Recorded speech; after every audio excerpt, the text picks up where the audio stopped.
Indian jersey বাচ্চা দিতে বাকি আছে 18 দিন।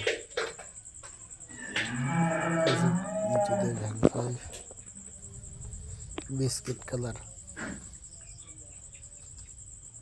গ্রোলানের শেপ খুব সুন্দরী।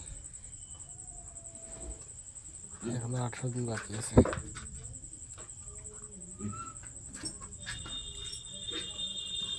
দুধ 20টা থাকবে। এরকম ভালো ভালো মানের জার্সি গাভী নিতে আমাদের চ্যানেলটিকে সাবস্ক্রাইব করে পাশে থাকুন এবং বেল বাটন চেপে রাখুন, যেন নিয়মিত আমি আপনাদের মাঝে ভিডিও ছাড়া দিতে পারি। আল্লাহ হাফেজ।